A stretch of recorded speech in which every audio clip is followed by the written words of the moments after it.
आप देख रहे हैं हेडलाइंस 24। मैं हूं आपके साथ शाहाना खान। खबरों की शुरुआत करते हैं मगर उससे पहले एक नजर आज की हेडलाइंस पर। पश्चिम बंगाल की सीएम ममता बनर्जी बोली, भवानीपुर सीट छोड़ रही हूं, नंदीग्राम से चुनाव लड़ूंगी। निजामुद्दीन मरकज फिर खोलने की याचिका पर हाईकोर्ट ने केंद्र आप सरकार को जवाब के लिए दिया 10 दिन का वक्त। उद्योग जगत से बोले पीएम मोदी, देश के साथ दुनिया के लिए भी तैयार करें प्रोडक्ट। नोएडा पुलिस ने दिया एक दिन के लिए एसीपी बनने का मौका, 3 विजेताओं को मिलेगा नकद इनाम। पेट्रोल डीजल के बेकाबू कीमतों पर बोली वित्त मंत्री निर्मला सीतारमण, हमारे सामने धर्म संकट। सीबीएसई बोर्ड ने जारी की संशोधित डेट शीट। नासा बैठक में बोले राष्ट्रपति जो बाइडेन, भारतीय मूल के अमेरिकी छा रहे अमेरिका पर। और न्यूजीलैंड में भूकंप के जोरदार झटकों से सुनामी का खतरा, खाली कराए गए तटीय इलाके। आइए अब देखते हैं खबरें विस्तार से। टीएमसी ने उम्मीदवारों की पहली लिस्ट जारी कर दी है। इसे लेकर सीएम ममता बनर्जी ने कहा है कि आज हम 291 उम्मीदवारों की सूची जारी कर रहे हैं, जिसमें 51 महिला उम्मीदवार हैं और 42 मुस्लिम उम्मीदवार शामिल हैं।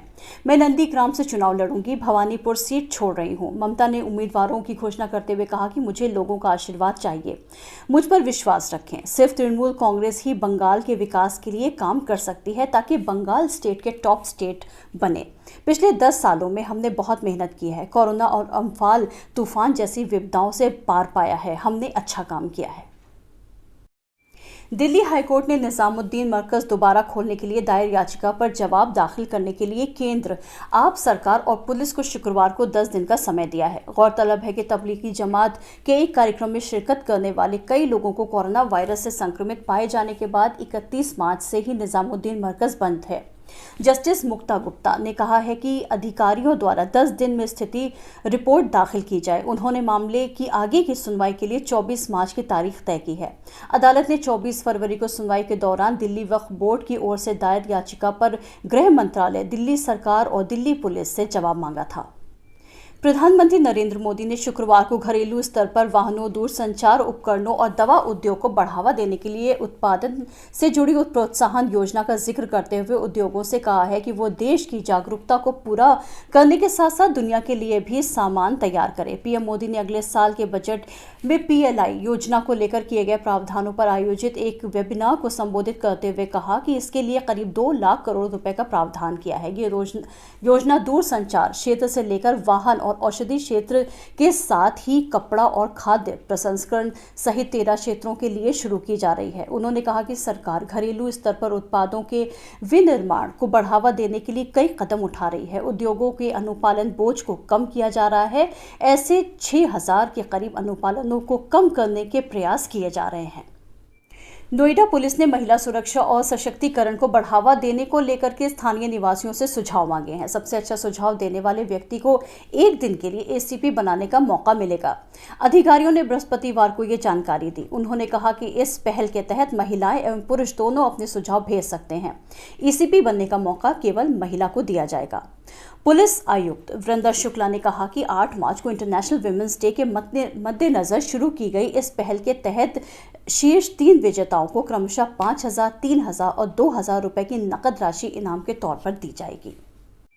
वित्त मंत्री निर्मला सीतारमण ने पेट्रोल डीजल की कीमतों में कटौती के सवाल पर कहा कि वो देश के उपभोक्ताओं की जरूरत को समझती हैं, लेकिन इस मामले में सरकार के सामने धर्म संकट की हालत है।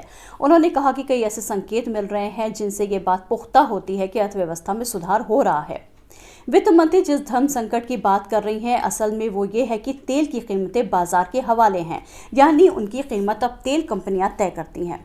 दूसरी तरफ कोरोना काल में राजस्व संग्रह में आने वाली कमी को देखते हुए सरकार के लिए टैक्स में कटौती करना भी काफी मुश्किल काम है। शुक्रवार को एक प्रेस कॉन्फ्रेंस में वित्त मंत्री ने कहा कि हम भारतीय युवाओं पर फोकस करना चाहते थे, जो हमने बजट में किया। हमारा बजट अगले 20 साल को ध्यान में रखकर बनाया गया है। सीबीएसई ने 2021 बोर्ड परीक्षाओं के लिए नया टाइम टेबल जारी किया है। बोर्ड ने अपनी आधिकारिक वेबसाइट पर 10वीं और 12वीं के लिए संशोधित डेटशीट जारी की है। जो छात्र इस वर्ष सीबीएसई बोर्ड परीक्षाओं में शामिल होने जा रहे हैं, वे फौरन आधिकारिक वेबसाइट पर जाकर नया टाइम टेबल देख सकते हैं। नए शेड्यूल के अनुसार कक्षा 12 का फिजिक्स का पेपर की डेट आगे बढ़ गई है। पहले 13 मई को होने वाली परीक्षा अब 8 जून 2021 को आयोजित की जाएगी। इसके अलावा इतिहास और बैंकिंग परीक्षाओं की डेट्स में भी बदलाव किया गया है। कक्षा 10वीं के लिए साइंस साइंस और मैथ्स के पेपर की डेट भी आगे बढ़ा दी गई है। कक्षा 10 साइंस का एग्जाम अब 21 मई और मैथ्स का एग्जाम 2 जून को आयोजित किया जाएगा। आइए अब देखते हैं इंटरनेशनल न्यूज़। अमेरिकी राष्ट्रपति जो बाइडेन ने अपना प्रशासन में अनेक भारतीय अमेरिकियों को तैनाती की ओर इशारा करते हुए गुरुवार को कहा कि भारतीय अमेरिकी देश पर छा रहे हैं। राष्ट्रपति पद संभालने के बाद 50 दिन में सबसे कम समय में जो बाइडेन ने कम से कम 55 भारतीय अमेरिकियों को शीर्ष पदों पर नियुक्त किया है, जिसमें नासा में उनके भाषण लेखक से लेकर सरकार के हर विभाग में तैनाती शामिल है। नासा के मार्स 2020 मिशन के कंट्रोल, ऑपरेशन, नेविगेशन और गाइडेंस का नेतृत्व भारतीय अमेरिकी विज्ञानी स्वाति मोहन कर रही हैं।